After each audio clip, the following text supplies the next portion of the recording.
Saudara Wahyu Widayati, dipersilakan. Terima kasih Bu Dewa waktu yang diberikan kepada saya. A'udzubillahiminasyaitonirrajim. Bismillahirrahmanirrahim. Alhamdulillahirabbil alamin. Asyhadu an la ilaha illallah wa asyhadu anna Muhammadar Rasulullah. Allahumma shalli ala Muhammad wa ala ali Muhammad. Amma ba'du. Bapak Ibu guru SMK Negeri Medan yang saya hormati, wabil khusus Pak Agung Ilmu Erika Prima SPD yang bisa dilihat sebagai yang punya hajat yang saya hormati juga. Assalamualaikum warahmatullahi wabarakatuh. Puji syukur alhamdulillah kehadirat Allah Subhanahu wa taala, Tuhan yang Maha Esa yang telah melimpahkan rahmat dan hidayah kepada kita semuanya. Terbukti pada pagi hari ini kita masih bisa melaksanakan kegiatan sebagian dari kegiatan kita di sela-sela kegiatan yang lain. Semoga apa yang kita laksanakan Allah ridho dan dicatat sebagai amal.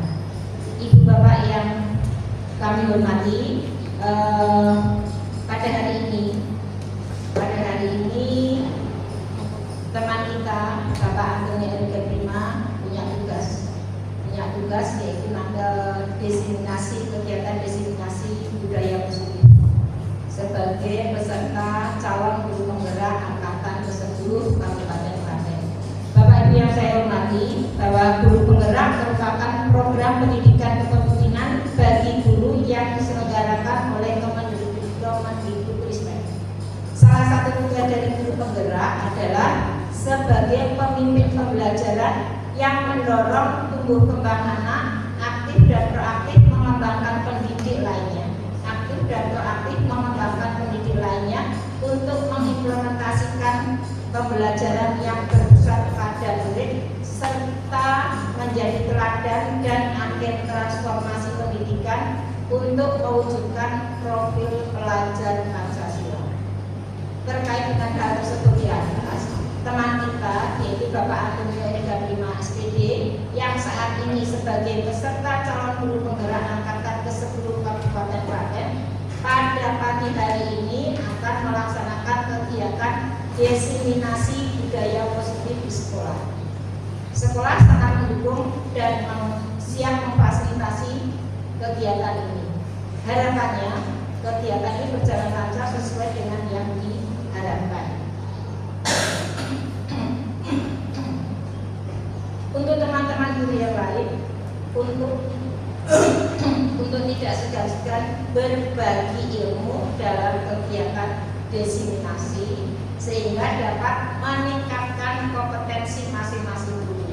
Karena berbagi ilmu pengetahuan itu sudah seharusnya dilaksanakan oleh guru profesional, karena kita memiliki kewajiban untuk terus meningkatkan kompetensi dan mengikuti perkembangan zaman demi kemajuan anak didik kita. Untuk itu, mari kita dukung kegiatan Pak Prima ini dalam kegiatan diseminasi. Harapannya nanti kegiatan diseminasi ini berjalan lancar dan nanti kita bisa melaksanakan kegiatan sehari-hari kita, utamanya nanti juga ke anak-anak, agar nanti proses pembelajaran, proses belajar mengajar di sekolah kita nanti akan semakin baik. Mohon dengan amat dan sangat kegiatan nanti akan dilaksanakan dengan sebaik-baiknya. Kemudian nanti kalau belum selesai, mohon untuk tidak undur diri. Jadi Bapak Ibu, mohon dengan sangat untuk partisipasi dan kontribusi panjenengan agar kegiatan diseminasi ini berjalan dengan lancar dan bisa memajukan sekolah kita juga. Itu yang bisa saya ucapkan, kurang lebihnya mohon maaf. Sekali lagi kita dukung siapa saja yang mau untuk mendaftarkan sebagai calon guru penggerak, silakan. Karena ini masih terus angkatan ke-11 masih ada itu, jadi monggo, sekolah akan berusaha memfasilitasi semaksimal mungkin. Terbukti sudah 2 teman kita yang sudah menjadi yang dulu statusnya CGP calon penggerak, guru penggerak seperti Pak Prima, sekarang sudah menjadi GP. Karena untuk progres ke depan itu GP itu sangat-sangat diperlukan dan sangat-sangat dibutuhkan. Itu yang bisa saya ucapkan. Mohon maaf. Assalamualaikum warahmatullahi wabarakatuh. warahmatullahi wabarakatuh. Terima kasih Ibu Wahyudi. Acara yang keempat ini diseminasi budaya positif sekolah yang akan disampaikan oleh Bapak Antonio Erika Prima SPD. Waktu dan tempat dipersilakan. Assalamualaikum warahmatullahi wabarakatuh. Selamat siang Bapak Ibu hebat. Terima kasih atas kehadirannya di acara diseminasi budaya positif, di mana untuk materi budaya positif ini merupakan materi yang sungguh luar biasa bagi saya. Jadi materi yang bagus, dan saya pun gembira untuk mendapatkan ilmu-ilmu baru dari budaya positif ini. Bapak Ibu, jadi penerapan budaya positif ini harus kita mulai sejak sekarang. Karena apa? Karena budaya positif ini akan menjadikan visi dari sekolah kita itu akan tercapai. Nah,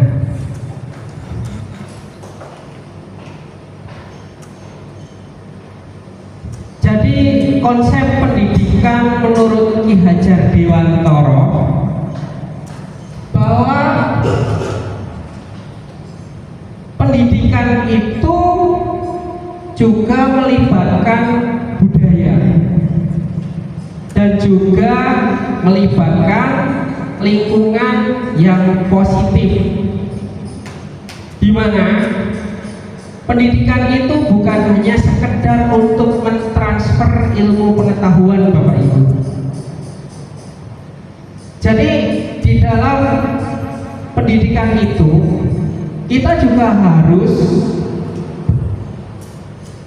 memikirkan tentang pembentukan karakter murid kita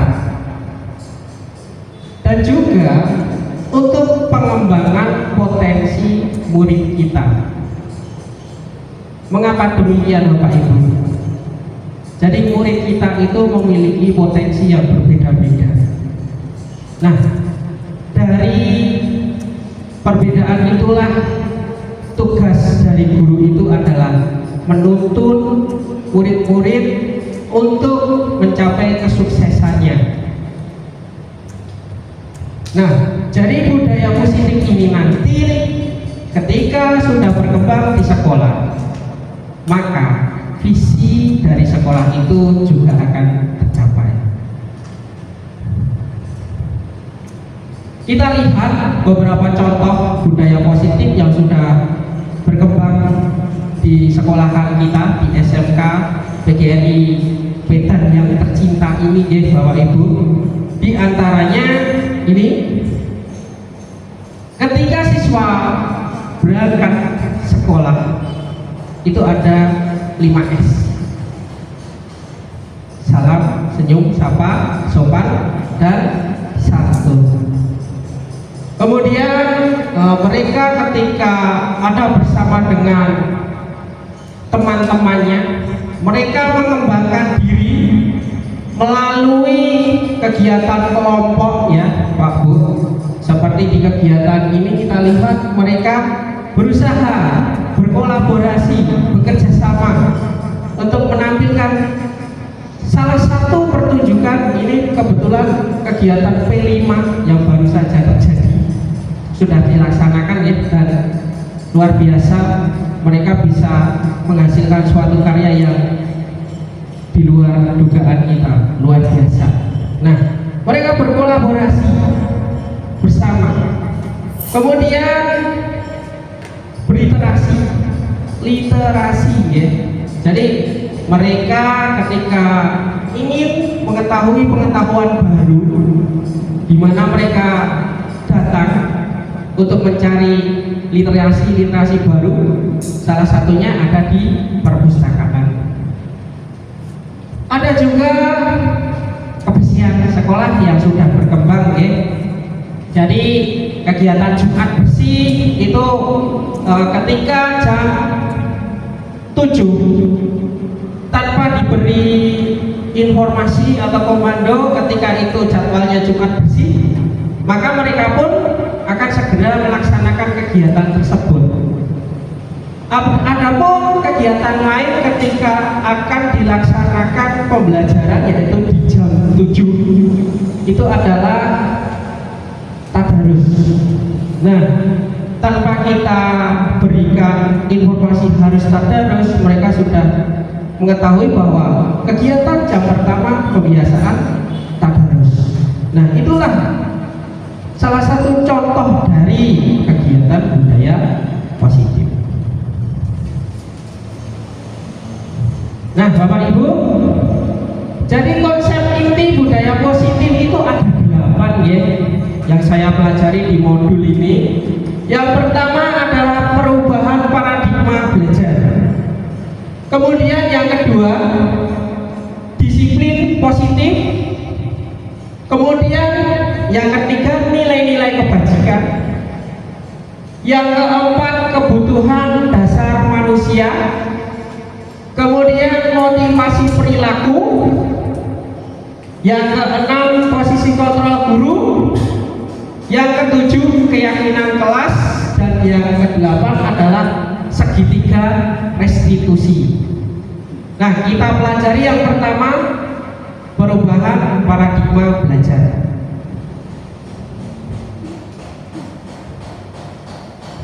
Jadi Bapak Ibu, untuk paradigma belajar ini memang saat ini mengalami perubahan, di mana dulu di Urtilas kurikulum 13 ya, kemudian sekarang kita di kurikulum Merdeka kita akan mempelajari yang namanya ini adalah pembelajaran berdiferensiasi. Jadi pembelajaran berdiferensiasi ini apa? Pembelajaran berdiferensiasi ini adalah pembelajaran yang mengakui bahwa murid, ya, setiap individu murid itu mempunyai kemampuan dan potensi yang berbeda-beda.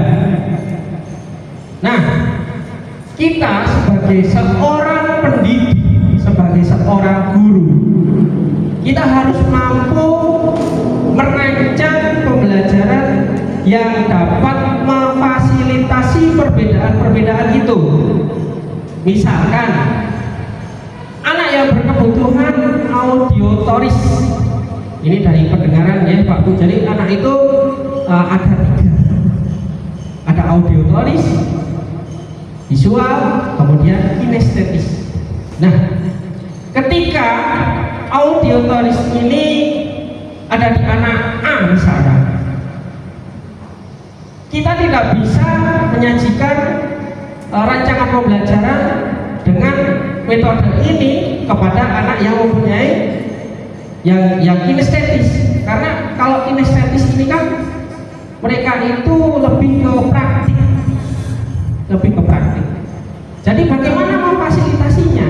Kita buatlah sebuah rancangan pembelajaran dengan menerapkan model pembelajaran, misalkan itu berbasis masalah ataupun proyek.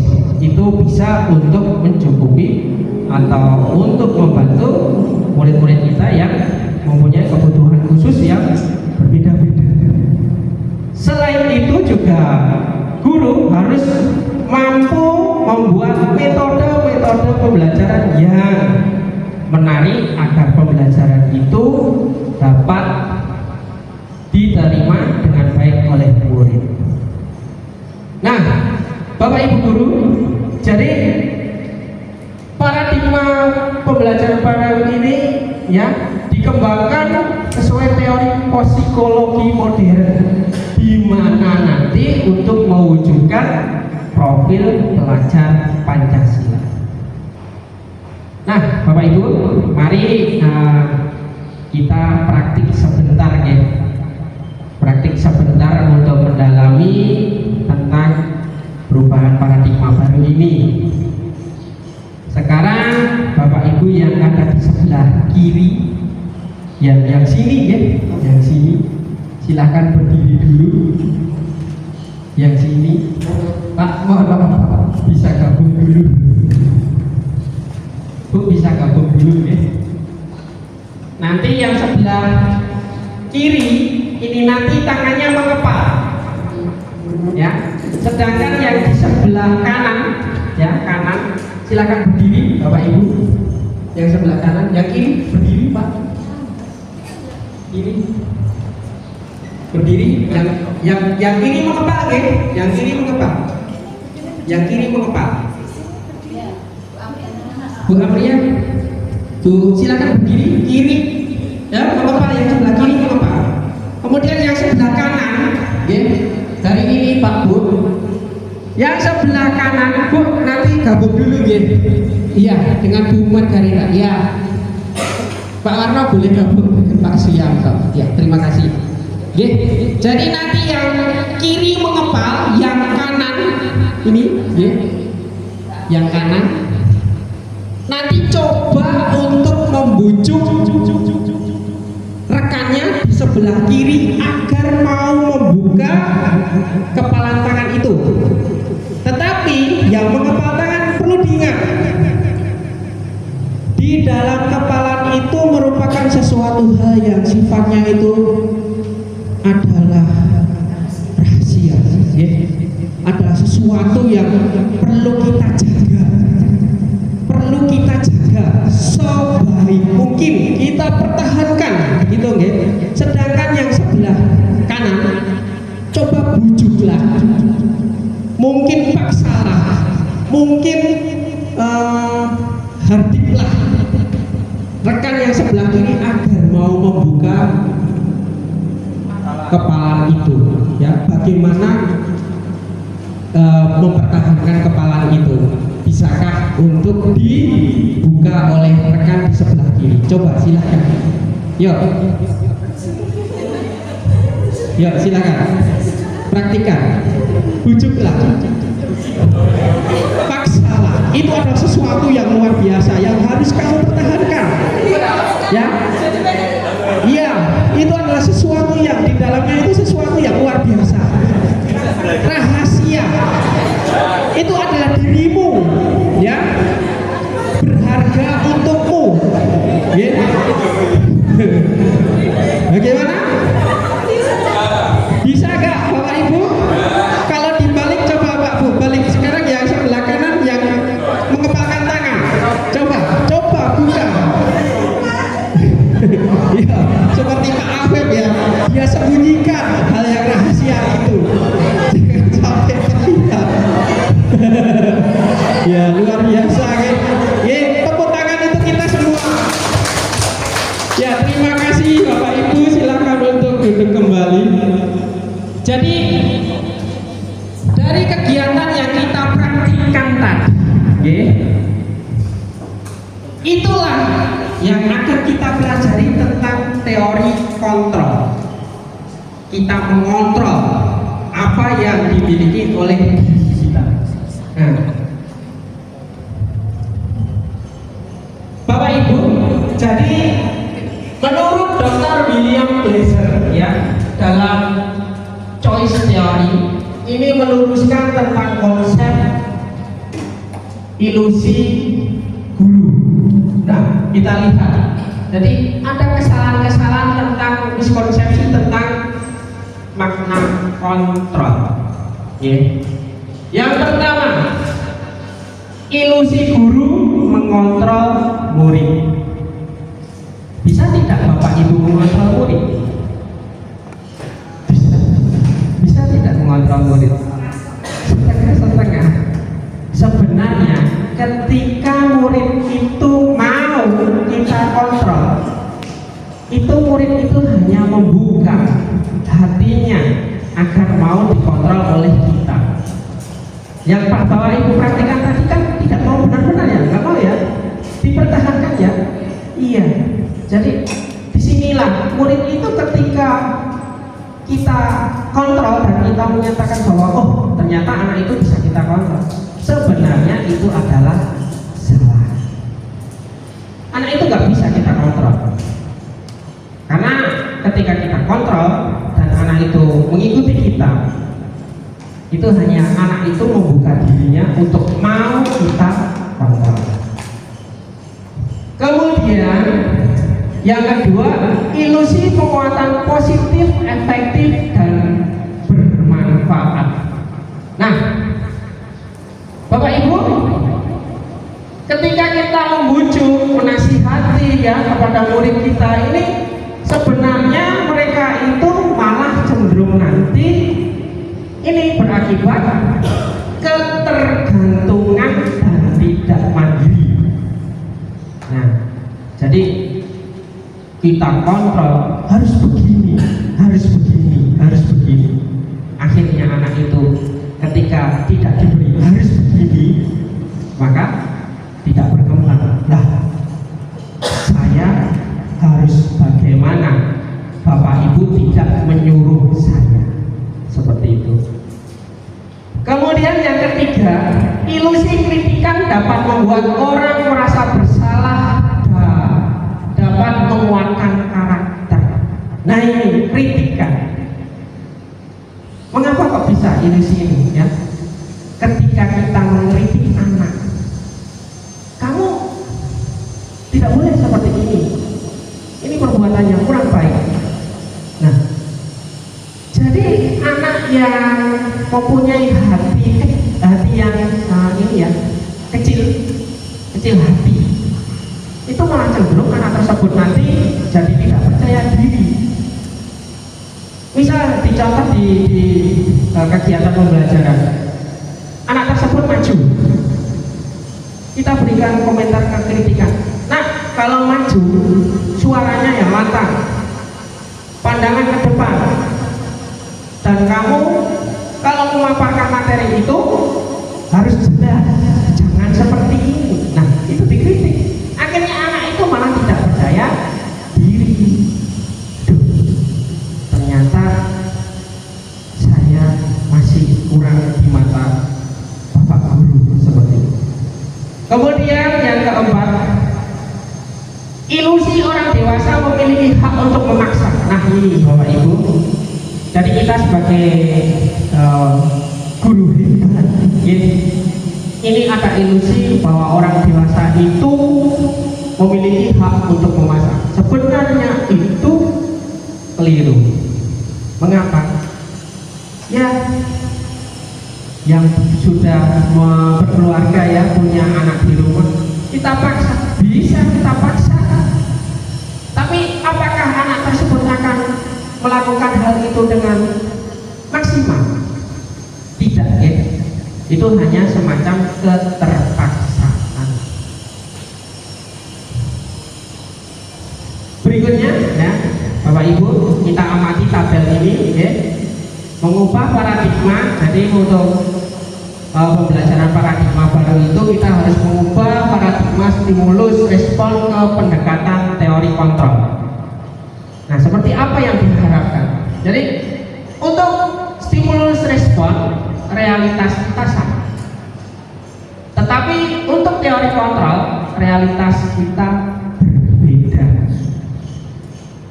Kemudian semua orang melihat hal yang sama, sedangkan teori kontrol setiap orang memiliki gambar yang berbeda. Contoh Pak Bu, ketika kita dihadapkan di sebuah ada kita berlibur, kemudian ada bukit yang indah di sana. Nah, orang yang satu dengan yang lainnya apakah akan melihat objek yang sama? Sama atau tidak, Bu? Pak, beda ya. Kadang yang satu melihat, oh di situ ada jajanan khas, saya harus ke sana. Yang satu, ada bunga yang menarik, saya akan petik bunga itu. Wah, ternyata yang satunya, wah ternyata bukitnya tinggi, saya nggak mau naik ke sana. Nah, ini pandangan itu berbeda-beda. Kemudian perilaku buruk dilihat sebagai sesuatu kesalahan. Nah, menghati ini Pak Bu, Sedangkan untuk teori kontrol, semua perilaku memiliki tujuan, memiliki alasan. Begitu. Orang lain bisa mengontrol saya, hanya Anda yang bisa mengontrol diri Anda.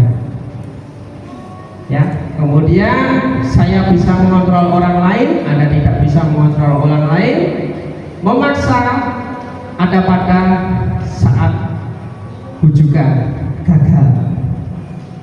Kolaborasi dan konsensus menciptakan pilihan-pilihan baru, model berpikir menang kalah, dan yang teori kontrol model berpikir menang-menang, win-win solution.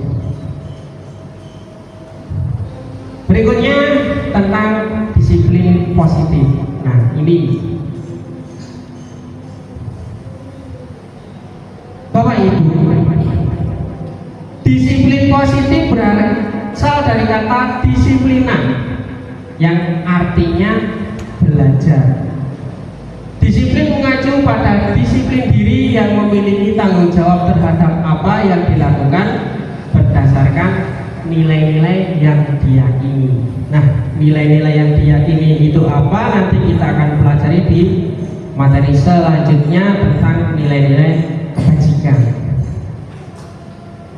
Disiplin positif merupakan salah satu cara menerapkan disiplin yang bertujuan untuk menumbuhkan kesadaran serta memperdayakan peserta didik tanpa imbalan, penghargaan atau reward, ancaman dan hukuman.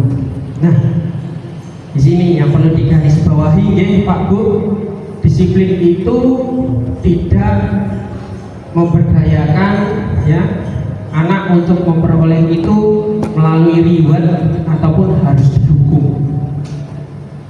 Nah, kita sebagai pendidik, sebagai guru, tujuan kita adalah menciptakan murid yang memiliki disiplin diri, sehingga mereka berperilaku mengacu pada nilai-nilai kebajikan universal dan memiliki motivasi internal dalam perubahan perilaku ke arah yang lebih baik. Nah, Pak Bu, motivasi internal itu otomatis motivasi dari orang lain atau dari dalam diri? Dari dalam diri. Yeah. Lanjut ya. Berikutnya adalah nilai-nilai kebajikan. Nah, Pak Bu, nilai-nilai kebajikan ini adalah nilai yang diyakini, yang disepakati bersama sebagai pedoman tentang perilaku baik dan benar. Nah, nilai ini ya yang disepakati bersama ini lepas dari suku, bangsa, agama, bahasa maupun latar belakang. Jadi kita sama, kita sepakati bersama kalau nilai itu baik dan benar, maka kita pedomani dan kita tindakan. Nah, Pak Bu, jadi contoh nilai kebajikan institusi dan organisasi. Kita lihat ini 3 contoh ini sebenarnya adalah nilai yang sudah disepakati, yang telah disepakati oleh organisasi-organisasi dalam menentukan nilai-nilainya mereka. Oke. Sebagai guru kita harus disiplin ya. Kita Pak Bu harus disiplin. Kita sepakati disiplin. Di sekolah kita juga ada kesepakatan nilai-nilai kebajikan juga. Nah, berikutnya adalah kebutuhan dasar manusia. Bapak guru hebat, kita lihat kebutuhan dasar manusia adalah usaha kita untuk mendapatkan apa yang diinginkan. Bapak Ibu punya tujuan tidak? Bapak Ibu punya tujuan? Jadi guru di SMK PGRI Petan punya tujuan? Saya pun juga punya tujuan. Ya, salah satunya mendidik murid-murid ini hingga mereka mampu menjadi seorang yang berguna di masyarakat. Tujuan lain kita mendapatkan gaji untuk memenuhi kebutuhan sehari-hari. Nah, Bapak Ibu, seluruh tindakan yang kita lakukan memiliki tujuan tertentu, di mana semua usaha terbaik yang kita lakukan ini adalah dalam rangka memenuhi kebutuhan dasar manusia. Bapak Ibu punya kebutuhan tidak?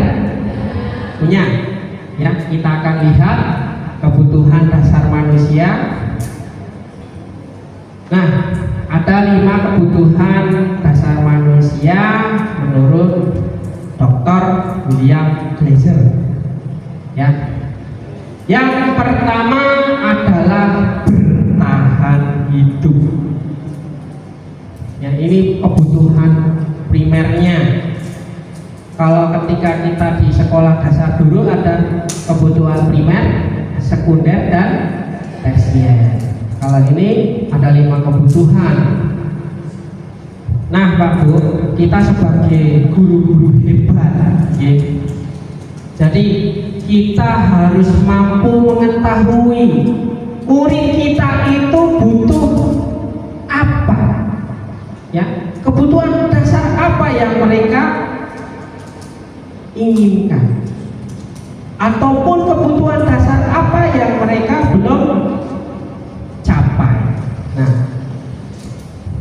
kebutuhan akan hidup itu terdiri dari makanan, pakaian, tempat tinggal, kesehatan, dan keamanan. Ini pokok. Kemudian kebutuhan kasih sayang dan rasa diterima. Bapak Ibu butuh kasih sayang tidak? Ya. Nah, kasih sayang dan rasa diterima ini meliputi kepedulian, kerjasama, menjadi bagian dari kelompok. Yang ketiga adalah penguasaan. Nah, penguasaan ini terdiri dari berprestasi, menjadi pemimpin, kemudian ingin diakui atau kemampuan atas kemampuannya, ingin diakui. Jadi dulu ketika saya ditanya, ketika seleksi wawancara di calon guru penggerak ini, apa Bapak tujuan hidupnya? Tujuan hidup saya itu adalah ingin diakui. Misalkan di masyarakat Bapak Ibu juga ingin diakui keberadaannya tidak? Iya kan? Ingin diakui keberadaannya? Kalau tidak ingin diakui, loh mau kemana tidak tahu, tidak diberitahu, sakit ya rasanya seperti itu. Kemudian yang keempat, kebutuhan akan kebebasan. Bapak Ibu, ada 4 kebutuhan akan kebebasan. Yang pertama adalah mandiri, yang kedua mempunyai pilihan, yang ketiga mencoba hal yang baru, dan yang keempat mampu mengendalikan diri sendiri. Nah, ini kebutuhan tentang kebebasan. Kemudian kebutuhan yang terakhir, yang kelima adalah kesenangan. Bapak Ibu perlu kesenangan tidak? Perlu. Kapan terakhir berlibur? Kemarin, ya. Iya, jadi ini kesenangan. Kita buat diri kita itu menjadi senang dan bahagia. Nah, kesenangan di sini adalah meliputi bermain, humor, tertawa, dan antusiasme. Terima kasih Bapak Ibu karena sudah antusias dalam kegiatan diseminasi pada siang hari ini, ya. Luar biasa, Bapak Guru hebat. Kemudian kita lihat Bapak Ibu. Nah, Coba sekarang kita terapkan bersama. Kita baca bersama tabel yang sebelah kiri, ya Pak Bu. Nanti Bapak Ibu coba terapkan dari kelima kebutuhan dasar manusia tadi ke bagian ini.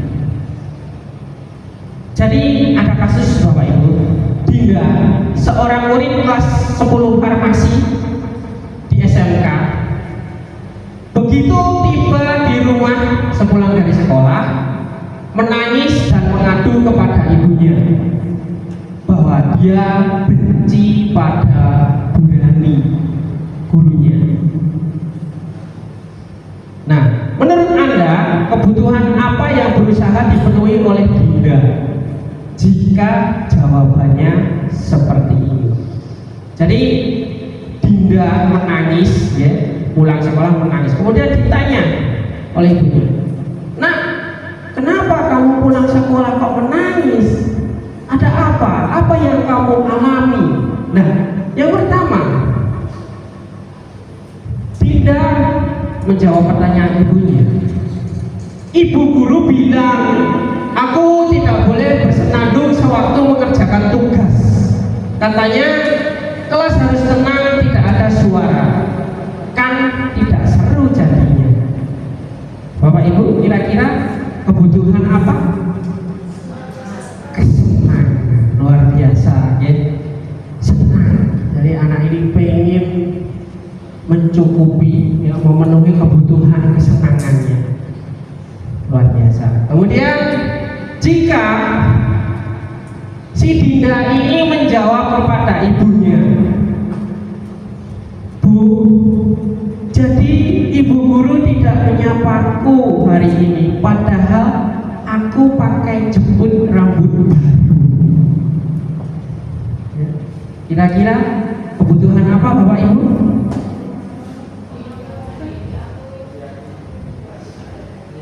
Ya, kasih sayang, ya, kasih sayang. Jadi ini si Dinda ini pengen dirinya itu, ya, diakui oleh ibu gurunya, kasih sayang. Ini loh Bu, saya punya jepit baru, ya. Seperti itu. Kemudian yang ketiga, ketika Dinda menjawab pertanyaan ibunya di rumah, "Aku bosan, masa pembelajaran dengan bu guru cuman gitu-gitu aja, dengerin ibu guru aja." Nah, dia merasa bosan di kelas. Nah, kebutuhan apa ini Bapak Ibu? Dia merasa bosan. Apa? Kebebasan, ya, luar biasa Bapak Ibu. Jadi, mengapa kok kebebasan Bapak Ibu? Guru di sini dituntut untuk selalu berinovasi. Kalau zaman saya dulu, metode yang digunakan guru dalam mengajar itu metode nasionalnya adalah ceramah, Ibu. Metode ceramah itu sudah jadi metode pemersatu bangsa.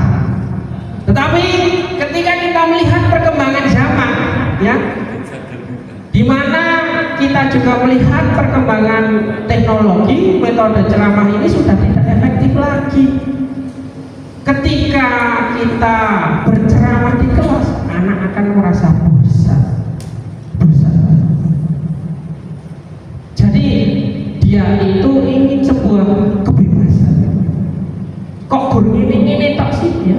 Kok hanya seperti ini saja? Aku ingin yang seperti itu. Aku ingin praktik misalkan. Tidak hanya di kelas, tidak hanya mendengarkan guru, bosanlah jadi. Seperti sharing anak saya di SD itu, "Pak, kok kalau pelajaran mau di kelas terus toh, aku bosan, mau gitu-gitu terus." Nah, ya jawab saya, ya diikuti dulu, mungkin besok diajak bu guru. Kalau anak TK itu apa Pak Bu? Kalau belajar di luar itu outing kelas, seperti itu, ya. Pengennya outing kelas. Kalau kita juga bisa lingkungan. Ya. Olahraga kita ajak ke lapangan, nah, di lingkungan. Lanjut, ketika si Dinda menjawab pertanyaan ibunya, aku sebel, gambarku tidak rapi. Malah ibu guru nunjukin ke teman-temanku di depan kelas. Ya benci kepada gurunya karena sudah gambarannya jelek, ya. Malah ditunjukkan kepada teman-temannya. Apa Bapak Ibu kebutuhan yang tidak inginkan yang belum tercukupi? Ya pengakuan, penguasaan, ya penguasaan, prestasi, betul Bapak Ibu. Jadi ketika kita, Bapak Ibu kan juga ingin selalu berprestasi ya. Iya, jadi inilah dia kekuasaannya. Nah, ini juga ingin seperti itu. Bapak Ibu, ada contoh lain. Ketika anak kita misalkan melihat teman-temannya teman-temannya ini bakal bawa bekal dari rumah, sedangkan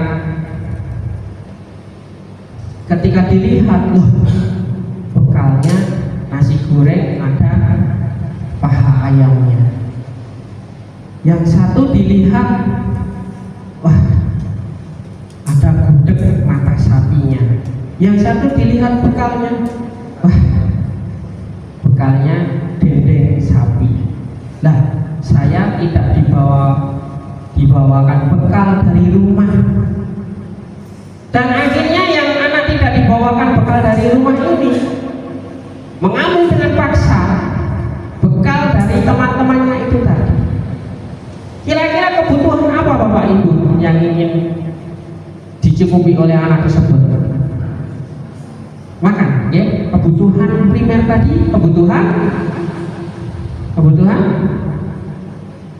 akan bertahan hidup, ya, bertahan hidup. Saya ingin makan, seperti itu.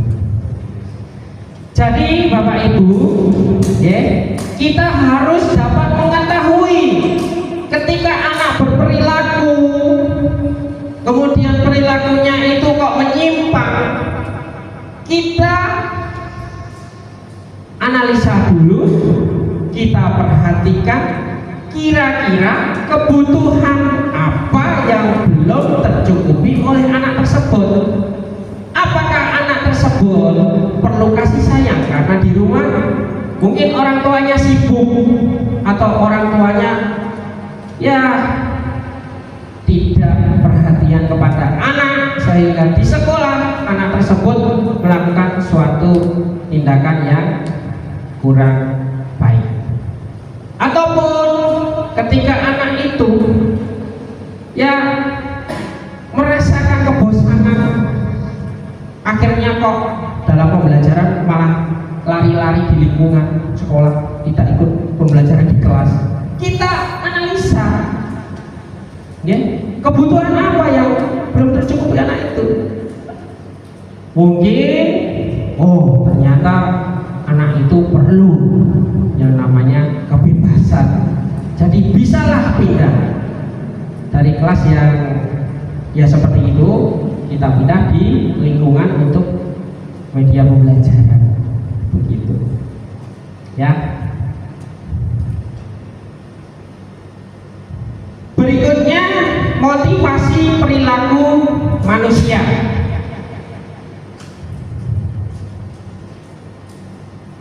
Bapak Ibu guru hebat, jadi motivasi perilaku manusia itu ada motivasi internal atau intrinsik dan motivasi eksternal atau ekstrinsik.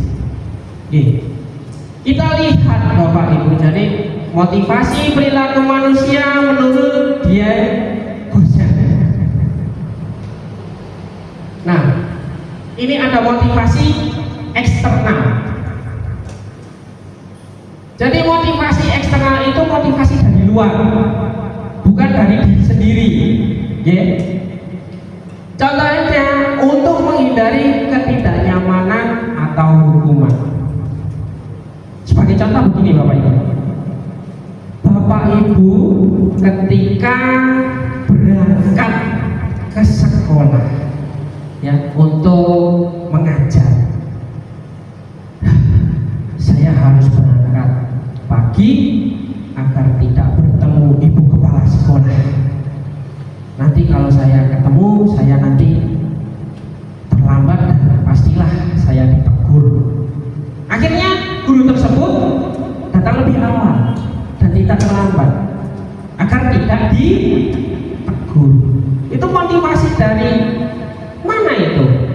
Apakah eksternal atau internal Bapak Ibu? Eksternal ya, dari orang lain seperti itu. Murid kita pun juga begitu. Ketika anak melakukan sebuah pelanggaran, kemudian kita berikan masukan ya dengan hukuman misalkan.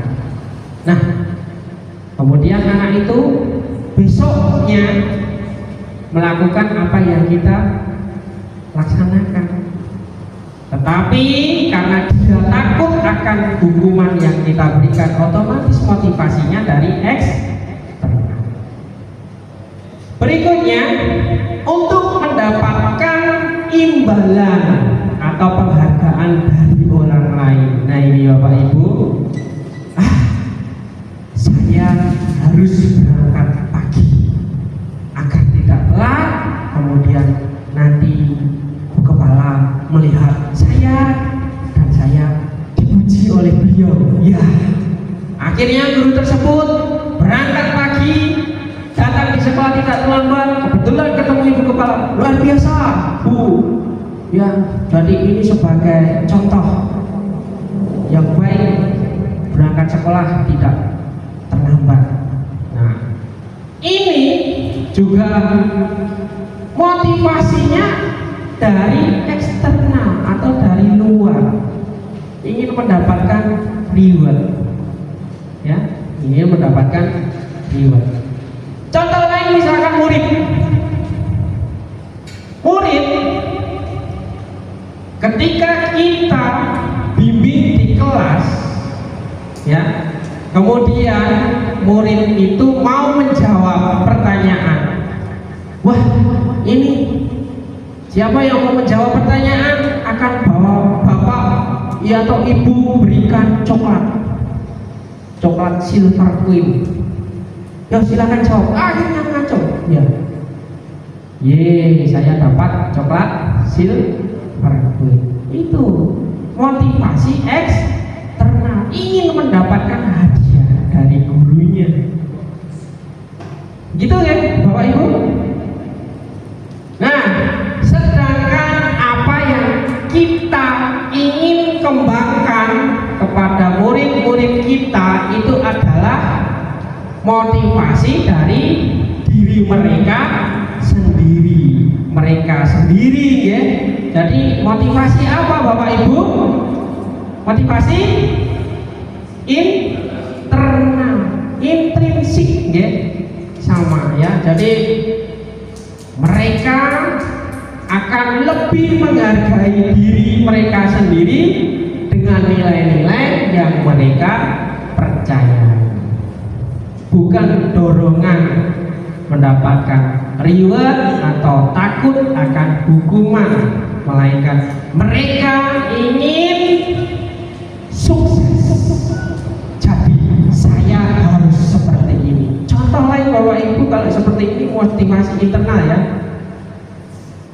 Saya harus berangkat pagi, bukan harapannya saya nanti mendapatkan reward dari ibu kepala sekolah, ataupun kalau nanti saya terlambat saya pasti ditegur ibu kepala sekolah. Tidak, saya harus berangkat pagi agar dapat menjadi contoh tauladan bagi murid-murid kita.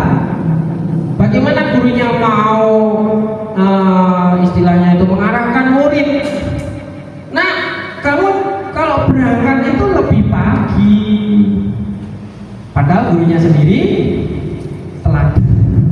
telatan, ya selalu Nah, kita lihat Bapak Ibu konsep disiplin identitas gagal. Nah, identitas gagal. Jadi disiplin di sini dikatakan gagal ketika kita sebagai guru itu menerapkan yang namanya hukuman. Bapak Ibu ibaratkan begini ya. Ketika ada batu, kemudian batu itu kita pukul, pecah ya Pak Bu? Pecah ya batu itu. Nah, untuk mengembalikan ke bentuk semula bisa tidak? Tidak. Walaupun akan kita lem, ya kita lem, pasti retakan-retakan itu tidak akan hilang. Begitu juga anak didik kita. Ketika kita berikan hukuman, ya, di mana hukuman itu satu arah dan memaksa, murid tidak tahu apa yang terjadi, menyakitkan, tidak ada kesepakatan sebelumnya berupa hukuman fisik atau psikis, ya, murid menjadi tidak nyaman dan murid menjadi rendah diri. Di sini kita harus menghindari yang namanya hukuman. Bapak Ibu masih ingatkah ketika bersekolah dulu pernahkah dihukum? Pernah? Sering. Pernah. Masih ingat deh apa yang istilahnya guru lakukan kepada kita sewaktu jadi murid. Saya pun juga masih ingat. Memang ini membekas sampai sekarang. Walaupun saya minta maaf ya nak, karena saya tadi baru emosi. Anak tersebut ya disinilah dia memaafkan tetapi tidak dari dalam hati. Saya pernah menonton film Bapak Ibu, judulnya Bad Sister. Nah, di sini ada cuplikan di mana seorang biarawati ya yang bertindak sebagai guru, kemudian murid itu hanya menjawab salah satu huruf saja, harusnya alkali, tetapi murid tersebut menjawab alkali. Kemudian dipukullah tangan murid tersebut sampai berkali-kali. Ketika sampai di titik terakhir, murid tersebut malah menjadi emosi, tidak terkendali dan balik memukul gurunya. Nah, dari kejadian itu kepala sekolah memanggil dan menyadarkan dengan tindakan yang sama kepada guru tersebut. Guru tersebut diberi pertanyaan oleh kepala sekolah dan tidak bisa menjawab, dan akhirnya dipukul. Nah, yang tidak tahan melihat siapa Bapak Ibu guru? Yang tidak tahan melihat adalah muridnya. Berarti muridnya mempunyai rasa belas kasih, ya. Nah, kita harus menghindari hukuman itu. Kemudian penghargaan, ya. Jadi penghargaan itu mempunyai pengaruh jangka panjang dan jangka pendek. Artinya ketika seorang murid dapat menjawab pertanyaan, diberi reward terus, ya, ini akan bertahan jangka panjang. Saya harus berusaha agar dapat hadiah. Sedangkan yang jangka pendek, saya sudah dapat hadiah, besok saya yang penting berangkat. Apalagi yang tidak dapat hadiah, tidak peduli, saya malas. Akhirnya anak tersebut tidak belajar seperti itu, karena yang dapat reward hanya itu terus. Dan mulai dari kurikulum 13 dulu, ya, untuk rapor peserta didik murid itu sudah menghilangkan yang namanya ranking atau peringkat kelas, gitu Pak Bu. Jadi bahkan ketika seleksi perguruan tinggi pun sekarang tidak dilihat dari ranking yang mereka peroleh, tetapi dari apa Bapak Ibu? Dari batas nilai, rentang nilai mereka. Nah, dari sinilah salah satu contoh penghargaan itu dari ranking peringkat kita hilangkan. Ya, untuk apa? Ya biasa ya Pak Bu, kalau peringkat 1 itu ya hanya anak itu, mungkin anak itu dapat mengambil alih, tapi besok ya anak itu lagi, ya seperti itu siklusnya. Sedangkan yang di bawah terus sampai apa? Sampai dia makan ya, berangkat sekolah yang penting berangkat. Yang dapat ranking ya hanya itu terus seperti itu. Tapi yang punya ranking terus termotivasi gitu. Jadi kita menghindari yang namanya penghargaan ya. Apalagi bentuknya adalah hadiah berupa fisik seperti itu. Berikutnya kita lihat konsep disiplin identitas sukses. Nah, ini yang kita harapkan ya Pak Bu, yang kita akan laksanakan yang identitas sukses. Ada konsekuensi dan restitusi. Bapak Ibu, konsekuensi sudah disepakati oleh guru dan murid. Contoh, ketika anak menumpahkan air di atas meja, anak tersebut mengelap meja tersebut. Nah, berarti itu masuk konsekuensi atau hukuman Bapak Ibu? Konsekuensi. Ketika dia menjatuhkan air mineral kemudian membasahi meja, dia lap. Itu konsekuensi. Guru dan murid sudah mengetahui apa yang akan terjadi apabila melanggar. Nah, contoh Bapak Ibu, anak datang terlambat di pelajarannya, misalkan Bu Rini Astuti. Bu Rini Astuti mengaku bahasa Indonesia. Pukul 7:15 anak baru masuk ke kelas. Nah, kamu terlambat. Berarti bagaimana nak? Ya Bu, nanti saya ketika istirahat 15 menit saya gunakan untuk ini Bu, ngejar ketertinggalan saya. Jadi nanti saya tanya ke teman-teman apa yang dipelajari di 15 menit yang lalu Bu. Oh iya, itu masuk hukuman atau konsekuensi Bapak Ibu? Konsekuensi ya. Murid sebentar.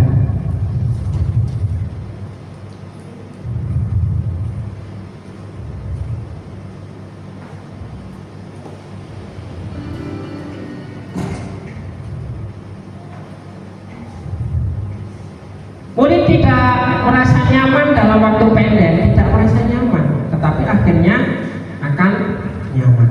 Karena dia akan tahu, oh ketika melakukan seperti ini ada konsekuensinya seperti ini. Jadi kita belajar tentang hukum sebab akibat seperti itu.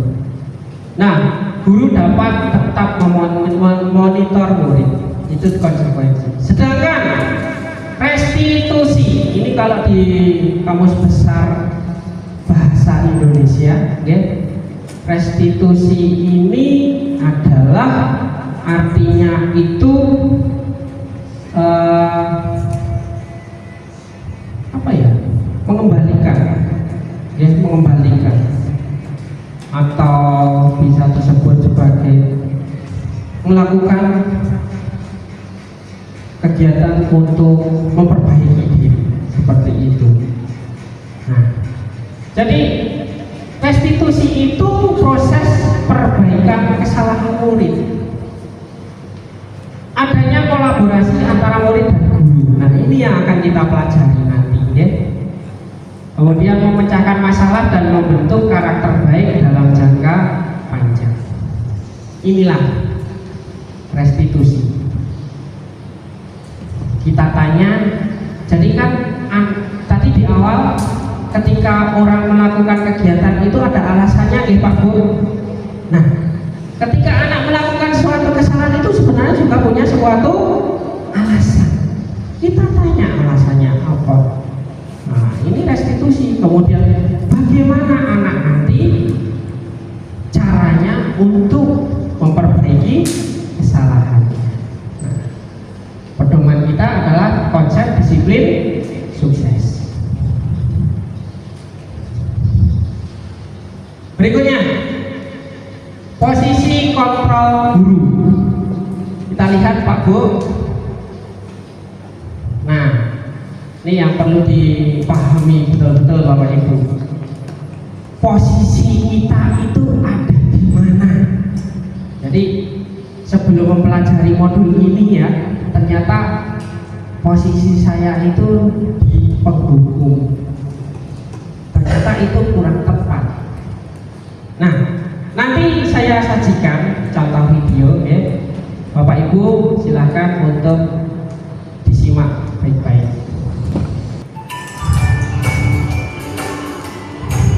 Bagi anak-anak, silakan PR yang kemarin Ibu berikan diletakkan di meja.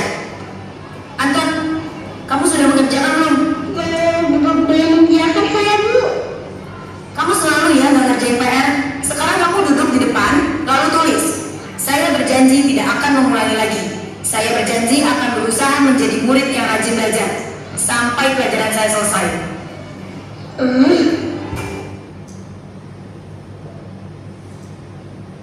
Nah Pak Bu, itu posisi kontrol sebagai apa? Penghukum. Ya.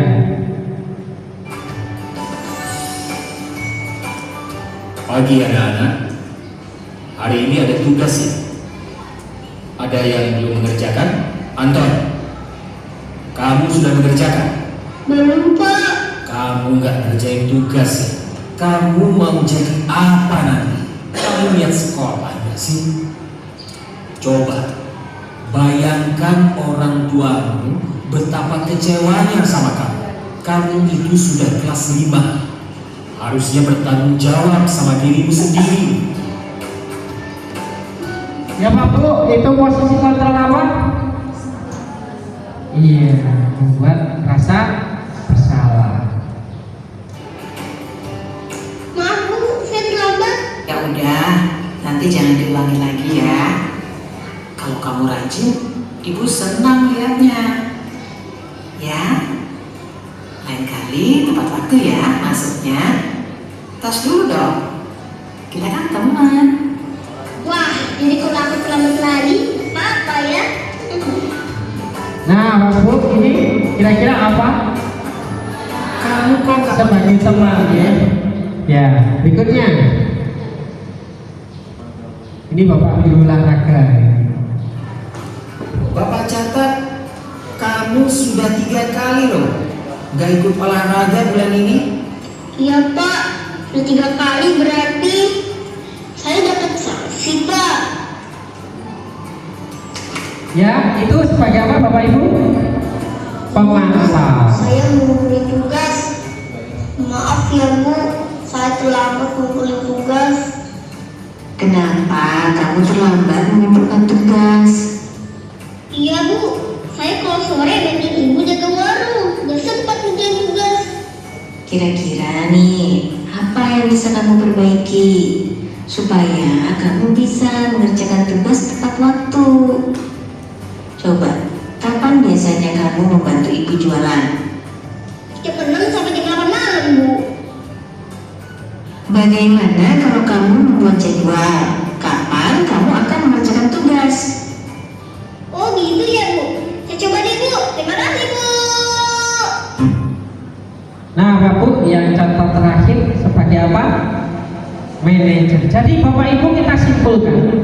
Kira-kira Bapak Ibu menginginkan posisi kontrol yang mana? Yang manajer. Luar biasa ya. Berikutnya, nah, dalam penerapan budaya positif ya, kita juga harus membuat keyakinan kelas, apalagi Bapak Ibu guru wali ini harus membuat keyakinan kelas. Jadi mengapa keyakinan kelas bukan peraturan kelas? Bapak Ibu, kalau keyakinan kelas itu yang membuat murid ya, di mana disepakati, kemudian diyakini bersama sebagai pedoman mereka melakukan tindakan yang baik dan benar di sekolah. Sedangkan kalau peraturan, nah ini biasanya peraturan itu ada sanksinya. Kalau sanksi berarti dari motivasi internal atau eksternal, Bapak Ibu? Eksternal. Ya. Nah, apalagi kita bicara tentang peraturan sekolah atau tata tertib, itu pembuatannya tidak melibatkan murid. Ya. Jadi kita dalam membuat keyakinan kelas ini harus melibatkan murid, kemudian nanti mereka akan bertanggung jawab atas tindakan mereka, di mana ketika ada keyakinan kelas yang dilanggar, kita ajak berdiskusi untuk memecahkan kasus tersebut, dan pertanggungjawabannya nanti siapa yang menentukan? Ya, murid itu sendiri. Gitu ya. Jadi dari motivasi internal atau intrinsik. Nah, Bapak Ibu, untuk membentuk keyakinan kelas ini ya, ini bersifat abstrak. Berikutnya berupa pernyataan universal dibuat dalam pernyataan positif. Jadi tidak boleh menggunakan kata tidak boleh, dilarang, tidak boleh seperti itu ya. Jadi kemudian dibuat sedikit saja agar mudah diingat, sesuai dengan kondisi kelas dan sekolah, sehingga mudah diterapkan dan semua warga sekolah atau warga kelas dilibatkan saat pembuatan keyakinan kelas.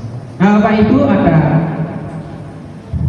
ini contoh keyakinan kelas ya, dibuat sedikit saja, universal ya, agar mudah diingat.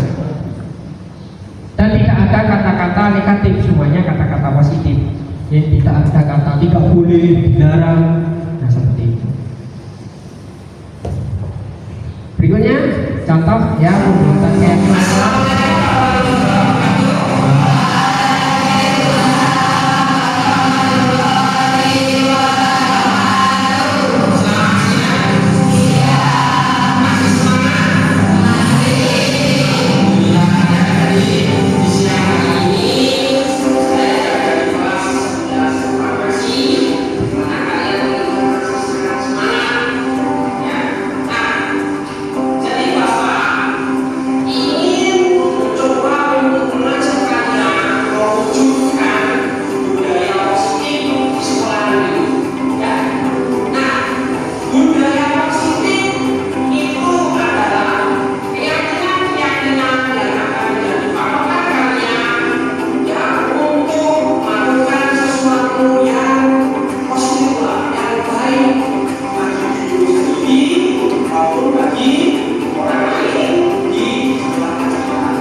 mereka membuat keyakinan kelas ya. Mereka menuliskan kemudian ditempel di depan.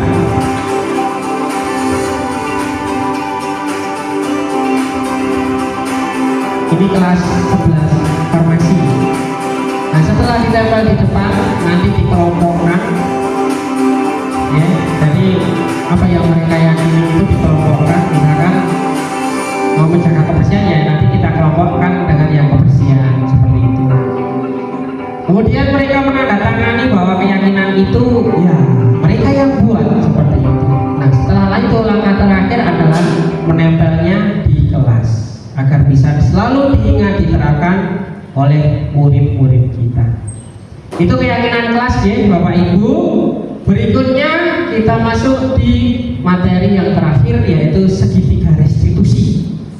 Nah, kalau kita lihat kita harus bisa mengetahui kebutuhan apa ya yang belum terpenuhi murid ketika ada kasus tertentu. Kemudian kita bertindak di posisi kontrol sebagai manajer. Nah, setelah itu sebagai manajer kita terapkan segitiga restitusi ketika ada anak yang melakukan pelanggaran keyakinan kelas, karena kita sudah membuat keyakinan kelas. Nah, jadi segitiga restitusi itu suatu proses dialog ya Bapak Ibu yang dijalankan oleh guru agar dapat menghasilkan murid yang mandiri dan bertanggung jawab. Ada 3 langkah. Langkah yang pertama menstabilkan identitas. Langkah yang kedua validasi tindakan yang salah, dan yang ketiga menanyakan keyakinan. Jadi ini harus urut Bapak Ibu ya. Nah, menstabilkan identitas. Jadi prosesnya yaitu melakukan kesalahan adalah bagian dari proses belajar. Jadi Bapak Ibu jangan menghardik anak, ya.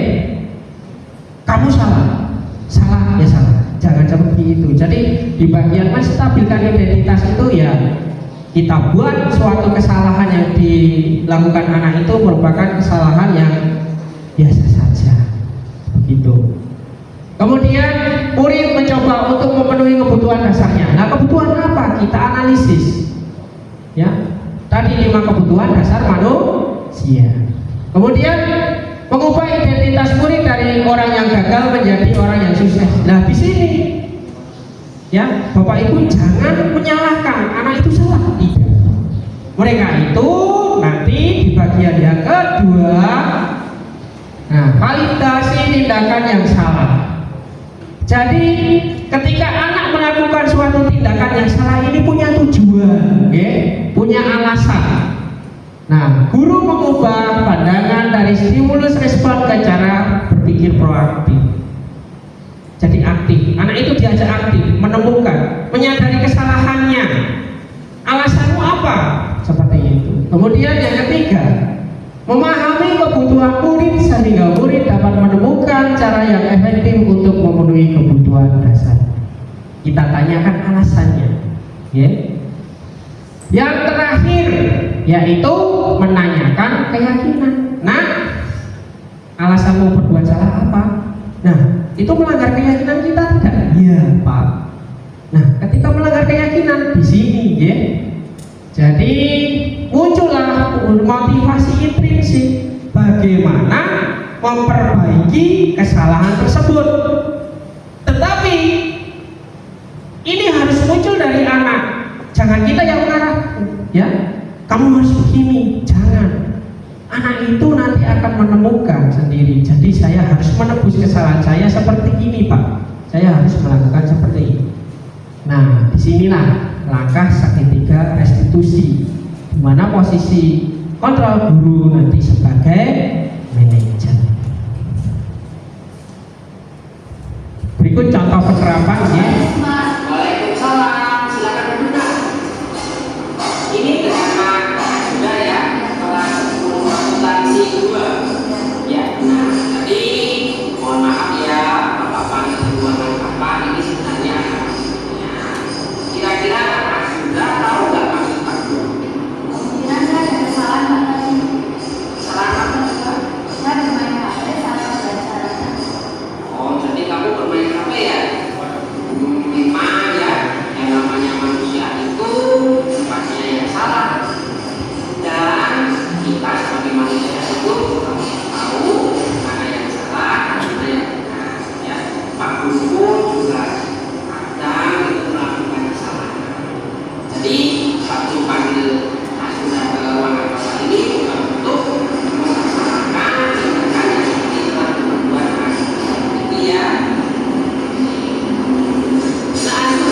Kemudian ini maka validasi tindakan yang salah, tanyakan alasannya.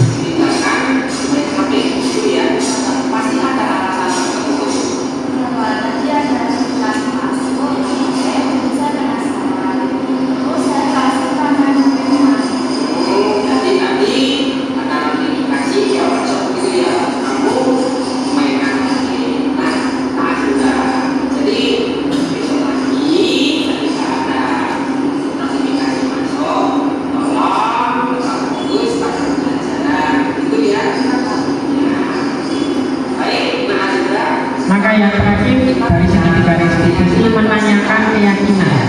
Jadi tadi waktu pembelajaran bersama Pak Guru ada keyakinan kelas yang telah masih ingat tidak keyakinan kelas yang telah kita sepakati bersama? Saya masih ingat Pak, keyakinan kelas kita yaitu menggunakan HP sesuai dengan kebutuhan dan menyimpannya pasti tidak digunakan. Baik, jadi sebenarnya kamu masih ingat ya. Nah, sekarang kamu harus menggunakan HP dengan Nah, ini motivasi prinsip tanggung jawab dari keyakinan kelas kita. Nah, ketika guru menyuruh untuk menggunakan silakan gunakan. Tetapi kalau tidak ya simpan dan jangan lupa di mode diam. Itu ya. Nah sekarang, nah sudah untuk memperbaiki apa yang telah dilakukan sudah di keyakinan kelas yang telah disepakati, kira-kira apa yang bisa dilakukan oleh kelas? Saya akan mematuhi keyakinan kelas setelah insya Allah saya akan menggunakan HP sesuai dengan perintah guru.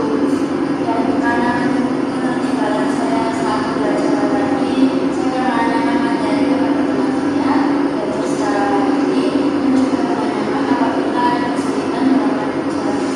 Ya baik, ya. Nah, itu dari motivasi prinsipnya Pertemuan dengan murid ya, Pak. iya, kamu bertanya kepada teman materi yang ketinggalan lagi, kemudian kamu boleh bertanya kepada Pak Guru jika masih mengalami kesulitan. Ya, Pak Guru dengan senang hati akan membantu. Nah, bagaimana sudah? Apakah kamu sudah mengerti bagaimana kamu bisa melakukan hal yang baik? Sudah Pak. Baik, sekarang akan kami kembali ke kelas ya untuk melanjutkan pembelajaran. Assalamualaikum Pak. Waalaikumsalam. Nah, itu contoh ya. Jadi ada kasus dari peserta didik murid kita menggunakan HP saat jam pembelajaran tanpa diperintahkan oleh guru. Jadi itu melanggar keyakinan kelas. Berikutnya testimoni murid ya, Pak Bu.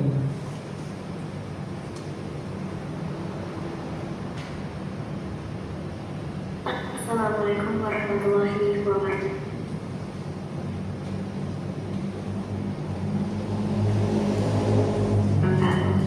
Perkenalkan, nama saya Azura Dwi Anastasia, kelas 10 akuntansi 2. Tanggapan saya setelah mempraktikkan segitiga restitusi bersama Pak Prima, saya merasa sangat terbantu untuk menyadari kesalahan saya karena memakai HP saat pembelajaran, sehingga saya tidak mematuhi keyakinan kelas. Saya terdorong untuk memperbaiki kesalahan saya agar tidak terulangi dan mematuhi keyakinan kelas yang telah dibuat. Wassalamualaikum warahmatullahi wabarakatuh. Nah, sekian ya Bapak Ibu materi yang dapat saya sampaikan. Semoga disiplin positif ini dapat berkembang di sekolah kita dan murid-murid dapat melakukan sesuatu perbaikan ya, melakukan sesuatu yang positif tanpa kita perintahkan. Jadi sudah menjadi budaya di sekolahan kita. Ya, demikian, semoga bermanfaat. Ya, waktu saya kembalikan kepada Bu Deha. Ya, terima kasih Pak Bima. Sungguh luar biasa materi yang boleh kita sama-sama terima pada siang hari ini, Bu Bapak. Mudah-mudahan apa yang baru saja kita terima, bisa benar-benar kita eksekusi, kita laksanakan manakala kita ada di tengah-tengah anak-anak kita. Ibu Bapak, kita masuk ke acara yang kelima, yaitu tanya jawab. Kami memberi kesempatan kepada Bapak, Ibu yang mau menanyakan lebih lanjut atau mau memahami lebih detail lagi masalah yang baru saja kita cermati bareng-bareng, yaitu tentang budaya positif sekolah. Kami beri kesempatan kepada Bapak Ibu yang mau bertanya. Monggo, silakan. Sinten? Oke, monggo Pak Prada. Oke, terima kasih atas Sudah pakai hands dong.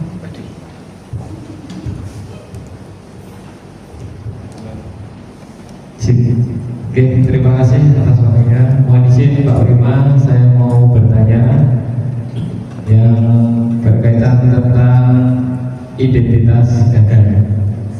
Terkait pemberian reward kepada murid, yang saya ketahui pemberian reward seperti ketika anak mampu menjawab atau menyampaikan gagasan, kita berikan ucapan luar biasa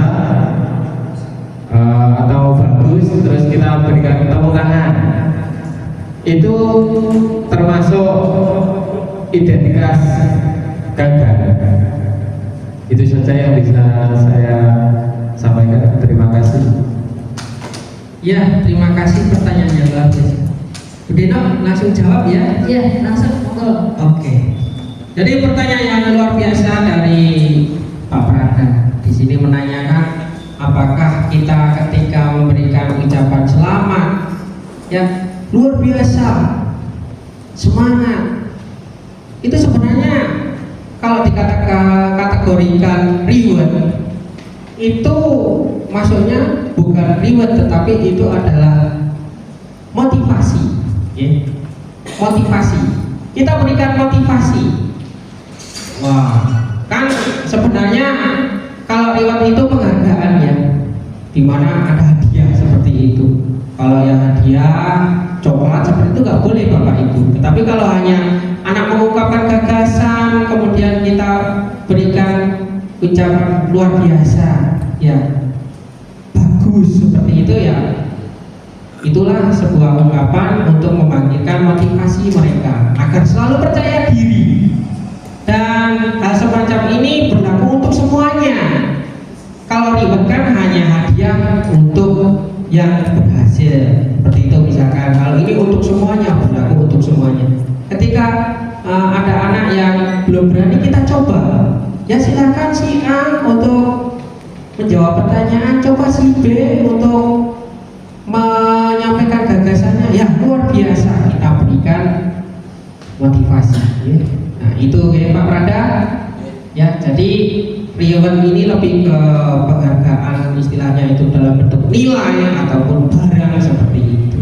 Kalau itu tadi hanya ungkapan saja agar murid ini lebih terpacu motivasinya. Oke. Berikutnya mungkin Bu. Mungkin masih ada yang mau bertanya lagi? Monggo, Bu Sandra. Terima kasih Pak Firman atas laporannya tentang segitiga restitusi. Di sini yang saya tanyakan terkait kasus yang terjadi sering terjadi di sekolah ini terkait tentang anak-anak yang terlambat sekolah dan tidak taat peraturan yang berlaku di sekolah ini. Karena banyak anak yang terlambat. Nah itu bagaimana penanganannya apabila dengan segitiga restitusi Pak? Karena banyak anak yang terlambat itu Pak yang bisa saya tanyakan. Terima kasih. Luar biasa pertanyaan dari Ibu Sari. Izin langsung saya jawab Bu Dina. Iya. Ya, terima kasih ya Bu Sari, luar biasa.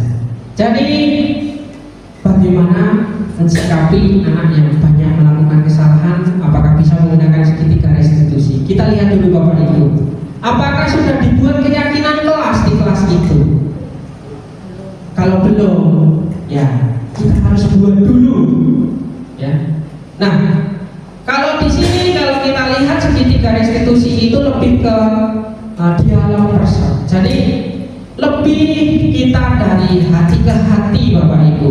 Kalau itu nanti banyak anak yang melanggar, nah jadi nanti semua Bapak Ibu guru, wali murid, wali kelas, maaf ya, wali kelas ataupun guru yang mengambil saat itu bisa ambil bagian, bahkan di bagian BK ya, itu bisa ambil bagian. Jadi tidak mungkin anak yang misalkan ada 5 anak yang melanggar langsung kita masukkan satu ruangan, kita terapkan segitiga restitusi, itu tidak bisa. Jadi memang harus satu persatu dari hati ke hati, dan ingat apakah sudah dibuat keyakinan kelas belum. Ya. Dan Bapak Ibu yang penting adalah semua hal itu kalau dilaksanakan hanya 1-2 guru saja mustahil dapat tercapai yang namanya budaya positif. Maka dari itu ya setelah diseminasi ini diharapkan semua Bapak Ibu guru terlibat langsung ya untuk membudayakan budaya positif di sekolah kita. Itu ya Bu Sarwi. Ya, terima kasih. Terima kasih Bu Deno. Mungkin masih ada lagi Bu Bapak? Silakan jika ada lagi Bapak Ibu. Sudah? Cukup? Ya Bapak Ibu. Cukup? Cukup? Oke. Terima kasih Bapak Ibu. Jadi demikian ya yang saya dapat sampaikan. Mungkin ada salah kata, menyinggung perasaan Bapak Ibu, saya mohon maaf. Untuk waktu saya kembalikan kepada Bu Dino. Ya. Terima kasih Pak Prima untuk paparan yang luar biasa pada siang hari ini. Mari Bapak Ibu kita semua bersinergi untuk bisa mewujudkan apa yang boleh kita terima pada siang hari ini. Acara demi acara telah kita lewati, Bapak semuanya.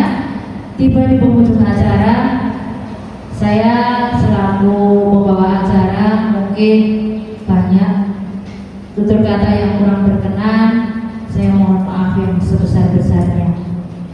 Untuk itu sebelum kita pulang, kita akhiri pertemuan kita pada siang hari ini dengan doa bersama. Berdoa menurut keyakinan masing-masing dimulai.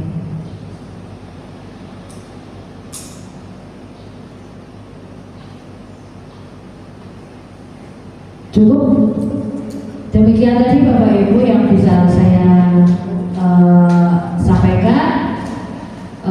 Konturipun derekaken sugeng kondur.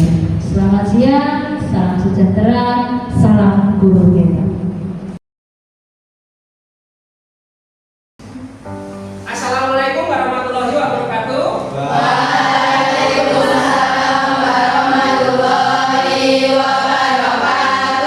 Selamat siang. Masih semangat? Alhamdulillah ya. Jadi di siang hari ini saya berada di kelas 11 farmasi, di mana kalian terlihat masih sangat semangat. Ya. Nah, jadi Bapak ingin mencoba untuk mengajak kalian mewujudkan budaya positif di sekolahan ini. Ya. Nah, budaya positif itu adalah keyakinan-keyakinan yang akan menjadi patokan kalian ya untuk melakukan sesuatu yang positif pula, yang baik bagi dirimu sendiri maupun bagi orang lain di sekolahan kita.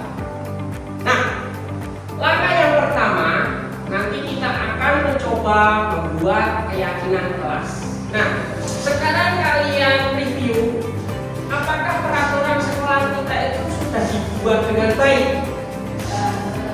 Sudah belum?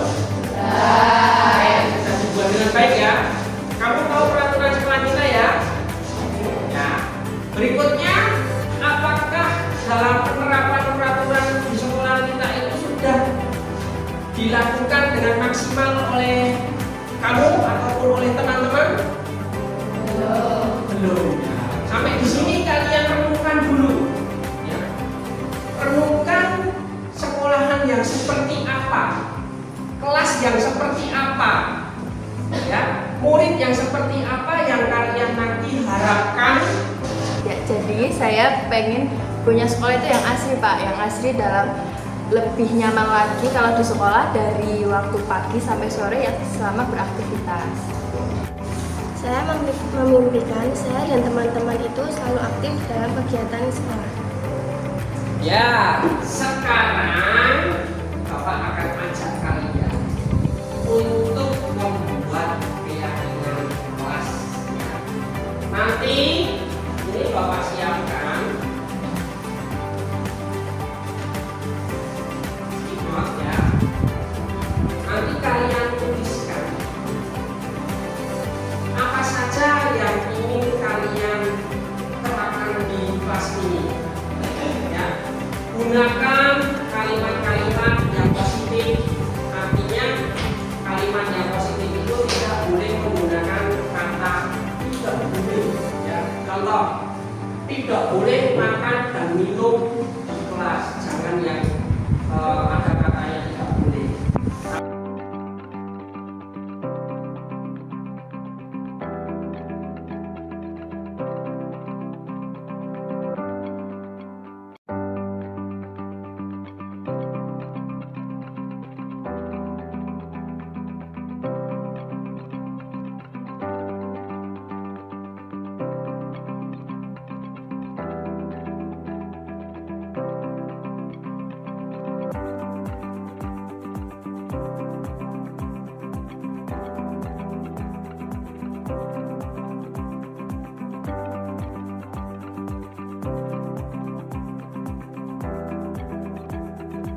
Jadi ini keyakinan kelas yang kalian buat, kalian hasilkan hari ini, yang nanti kalian terapkan di kelas ya, agar budaya positif dapat terjadi ya, dapat terwujud di sekolah kita. Kalian mulai dari dirimu sendiri. Jadi nanti sebagai panduanmu ada 8 keyakinan kelas dan kalian sudah menandatangani bahwa inilah yang membuat kalian, yang menghasilkan adalah kalian ya. Demikian pertemuan kali ini, kita sudah menghasilkan keyakinan kelas ya, yang disepakati bersama-sama, diyakini bersama-sama. Semoga dapat bermanfaat bagi kalian semua, dapat menjadikan kalian lebih baik daripada sebelumnya. Kalian sebenarnya adalah anak-anak yang luar biasa ya.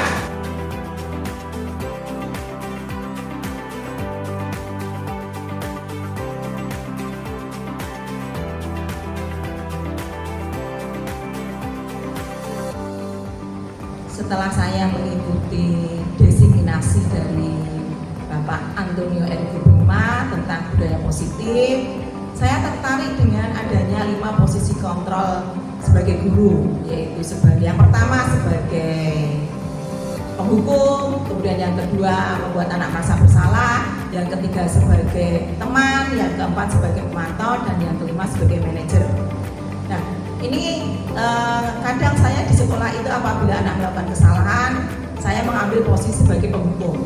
Tujuannya agar anak tahu konsekuensi yang harus mereka lakukan ketika mereka melakukan kesalahan. Ternyata posisi sebagai penghukum itu tidak baik. Nah, setelah mengikuti diseminasi ini, saya akan melakukan posisi kontrol sebagai manajer, yaitu membimbing, mengarahkan anak yang melakukan kesalahan agar menjadi lebih baik.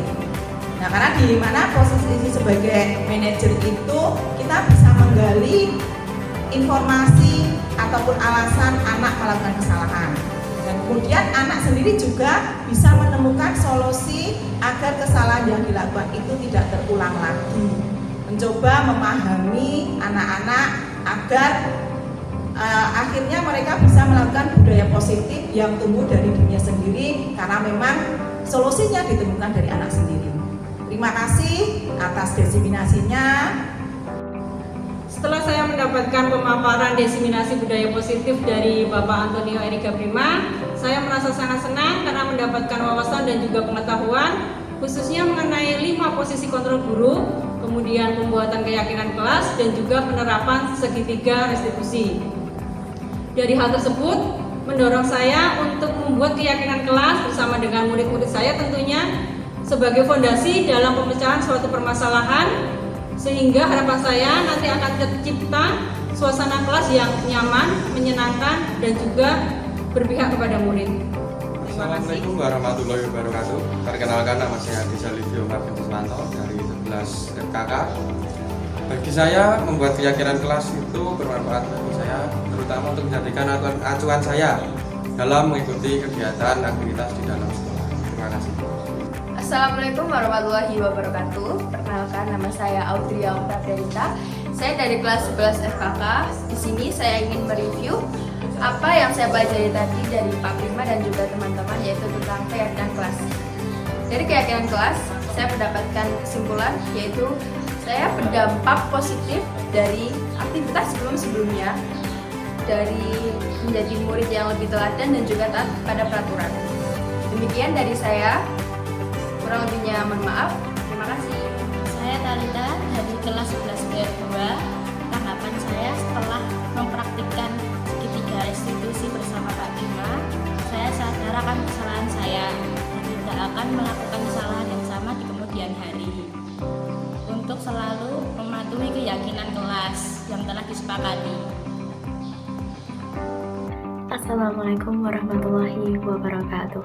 Perkenalkan, nama saya Azuhra Dwi Anitasya, kelas 10 akuntansi 2. Tanggapan saya setelah mempraktikkan segitiga restitusi bersama Pak Prima, saya merasa sangat terbantu untuk menyadari kesalahan saya karena bermain HP saat pembelajaran, sehingga saya tidak mematuhi keyakinan kelas. Saya terdorong untuk memperbaiki kesalahan saya agar tidak terulangi dan mematuhi keyakinan kelas yang telah dibuat. Wassalamualaikum warahmatullahi wabarakatuh.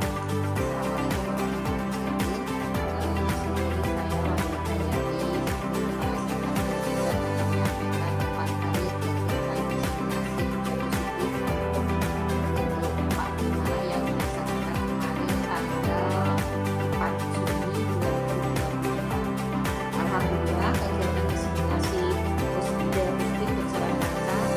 Teman-teman semangat dalam mengikuti kegiatan ini terbukti dengan banyaknya atau beberapa pertanyaan dari teman-teman, karena memang teman-teman antusias untuk mengikuti kegiatan ini dan keingintahuannya dalam budaya positif ini, tentang budaya positif. Harapannya kegiatan ini dapat menginspirasi teman-teman yang lain untuk berbagi ilmu, dan juga berharap dari kegiatan ini tidak hanya berhenti sampai di sini saja, tapi dapat dilaksanakan untuk kegiatan-kegiatan selanjutnya agar SMK Negeri Petan menjadi lebih maju lagi. Pesan untuk Pak Prima, semangat terus untuk bisa lulus menjadi CGP, menjadi GP. Semangat Pak Prima. Assalamualaikum